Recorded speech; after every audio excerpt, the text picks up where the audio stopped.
Hello class, I welcome you all to this session. This session we are going to recap the concept of current liabilities as per the definition given in the Companies Act 2013. Current liability includes if the current liability falls under any of the four categories, it will be called as current liabilities.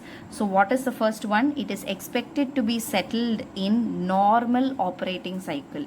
So normal operating cycle kulla if it is to be settled, then it is called as current liability.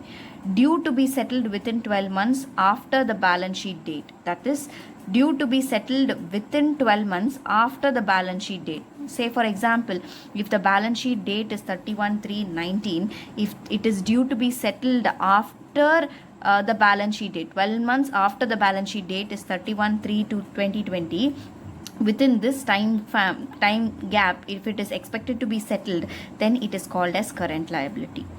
Held primarily for the purpose of trading, yes, we are aware of that. Then there is no unconditional right to defer settlement for at least 12 months after the balance sheet date. So at least 12 months after the balance sheet date, you have no right to cancel the payment. You cannot say that in any circumstances that you will not pay.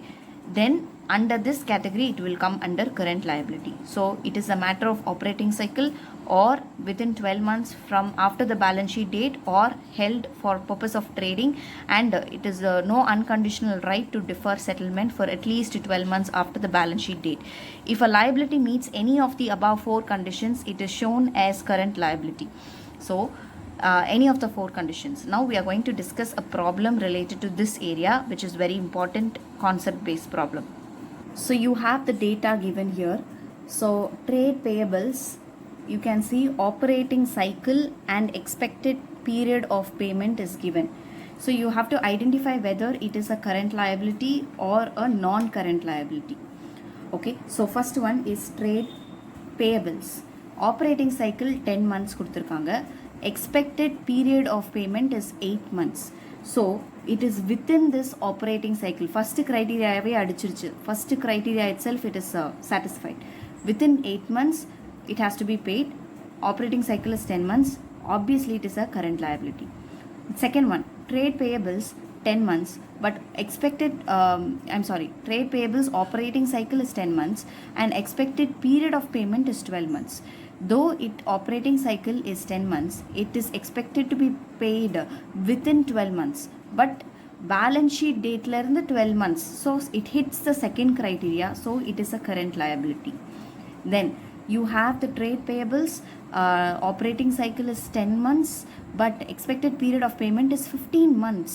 So it is beyond this operating cycle as well as 12 months. This criteria of 12 months after the balance sheet date, it is beyond that. So it is a non-current liability. As you can see that it is non-current liabilities. Trade payables 18 months. The fourth one, trade payables is 18 months but expected period of payment is 15 months. So it is within this operating cycle. So it is a current liability. Okay. Then trade payables is 18 months and expected period of repayment is 24 months.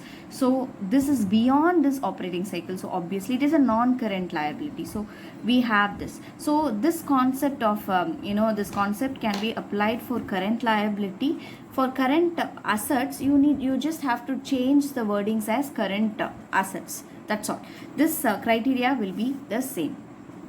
I have taken a problem to discuss in current assets concept. So state giving reason whether trade receivables are classified as current assets or non-current assets in the balance sheet of the company as per schedule 3 in the following cases.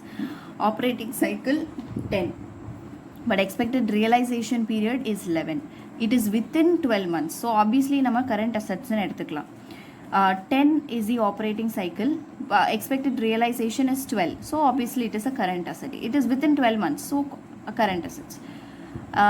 Operating cycle is 10, expected realization period is 13, so it is a non-current assets.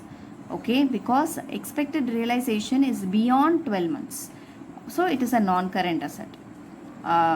Then 14 is the operating cycle period and 13 is the expected. It's within the operating cycle, either within operating cycle or within 12 months.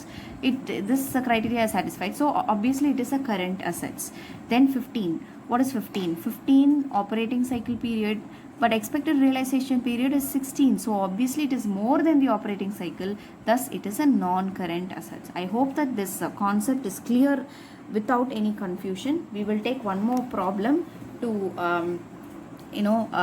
solve this. State giving reason whether trade payables are classified as a current liability or non-current liability in the balance sheet of a company as per schedule 3 in the following cases. So case 1, operating cycle is 10 and expected payment period months is 11. It is within 12 months, though it is more than other operating cycle விட அதிகமா இருக்கு, ஆனா within 12 months. You have to check this. Either it has to be within operating cycle or within 12 months. If it is satisfying either one, it is a current liability. So it satisfies this one because it is within 12 months. No, within 12 months it need to be settled. So it is called as what? Current liability. Second one is operating cycle 10 months, but expected payment period is 12 months. So obviously it is a current liability because it is within 12 months. Then operating cycle is 10, but expected payment period is 13 months, but is beyond 12 months. Obviously it is a non-current liability. Then operating cycle period is 14, but expected payment period is 13. It is within this operating cycle. Correct? It is beyond 12 months, no doubt about it, but it is within operating cycle, so it is a current liability. So see, it is a current liability. So either it has to satisfy the within the operating cycle or within 12 months. Okay, then fifth one is operating cycle period is 15, but expected payment period is 16. So operating cycle being 15, payment period is 16, more than this, so non-current. So it is a non-current liability. I'm sure that you are able to follow this concept. We will be discussing one full-fledged problem, whether we are able to do.